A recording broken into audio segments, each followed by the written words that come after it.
Pendant ce temps-là, en France, il y aurait beaucoup de choses à dire sur l'opéra français, mais en gros, ce qu'il faut retenir, c'est qu'on a deux genres, tout est très quadrillé en France. On a deux genres qui dominent. À l'opéra, donc l'opéra de Paris, on joue ce qu'on appelle du grand opéra, des grands spectacles, un peu dans le genre d'Aïda. Et à l'opéra comique, on joue des opéras avec dialogue parlé. C'est plutôt dans un ton plus léger, moins cher d'ailleurs aussi pour le public. On va aussi avoir un genre qui va se développer, qui est entre les deux, à partir de la deuxième partie du 19e, c'est drame lyrique, comme Faust de Gounod par exemple. Et on a un petit trublion, un petit Allemand qui s'est installé à l'époque romantique à Paris et qui va faire fortune, qui va être le génie du Second Empire, c'est Jacques Offenbach. Jacques Offenbach va tout simplement inventer un nouveau genre qui est l'opéra bouffe. Et Offenbach va aussi toute sa vie rêver d'être reconnu aussi comme compositeur plus sérieux, parce que tout le monde se précipite à ces opéras bouffes, Orphée aux Enfers, on trouve Orphée encore, La Belle Hélène et tout, mais lui il veut être reconnu à l'opéra comique. Et il va y arriver à la fin de sa vie, avec son chef-d'œuvre qui est Les Contes d'Hoffmann. Le problème c'est qu'il va mourir avant la création des Contes d'Hoffmann. Quand il est arrivé à Paris, il avait vraiment le look du compositeur romantique dans les années 40. Il était grand, très maigre, avec des longs cheveux blonds, il avait toute une allure, en plus cet accent allemand, ça lui donnait un côté vraiment romantique allemand. Et il était comme beaucoup passionné par Hoffmann. Les contes d'Hoffmann, vous savez, c'était notamment un musicien et poète allemand dont les contes avaient eu énormément de succès dans l'Europe romantique. Et donc, à la fin de sa vie, Offenbach a décidé de faire un opéra en compilant plusieurs contes de cette E.T.A. Hoffmann. Et il va raconter, donc, dans les contes d'Hoffmann, l'histoire d'un poète qui est amoureux d'une jeune femme, qui en fait se trouve être une cantatrice. Et en fait, il va diviser cette jeune femme, chaque conte va raconter un aspect de cette jeune femme. Et à la fin de chaque conte, la jeune femme soit meurt, soit l'abandonne.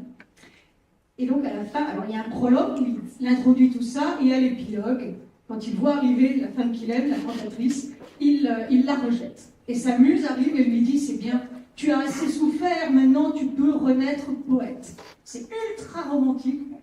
Et donc dans le prologue, il y a ce passage où il est dans un Weinstube, une sorte de brasserie, et ils font un petit peu la fête à l'entracte d'un opéra, de Don Giovanni d'ailleurs, et on lui demande de chanter. Et il va chanter instinctivement l'histoire d'un nain, le petit Zach, qui est un petit être difforme, peut-être auquel il s'identifie lui-même, ou bien Offenbach, je veux dire, lui-même s'identifie, un homme qui n'est pas très beau, et il le décrit comme tel, et tout d'un coup, il a une vision. Et ce chant, qui donne juste une chanson à boire, se transforme en une description de sa bien-aimée. Allons-y pour Klein Zach, le petit Zach. Ah, oh, le Klein Zach.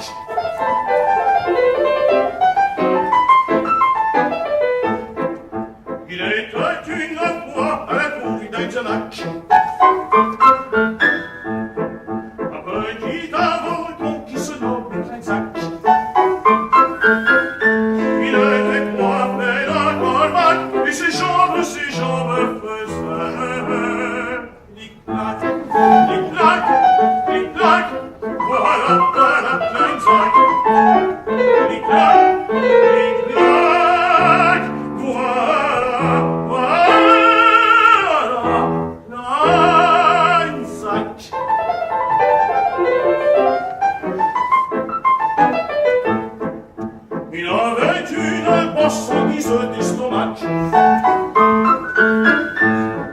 Ses pieds ramifiés sont des sorties de sac. C'était noir de tabac, et sa tête faisait cric-crac, cric-crac, cric-crac. Voilà, voilà, Klein Zach. Cric-crac, cric-crac. Voilà, voilà, Klein Zach.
vas-tu là?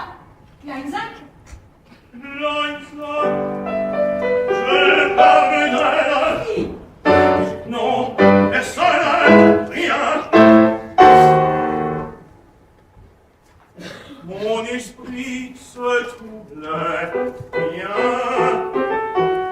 Et Kleinsack vaut mieux, tout uniforme qu'il est. Quand il avait trop bu de genièvre ou de rack, il fallait voir flotter les deux bancs de son frac. Comme des herbes dans un lac, et le monstre faisait. Flic-flac, flic-flac, flic-flac, voilà, voilà, Kleinsack. Flic-flac, flic-flac, voilà, voilà, Kleinsack.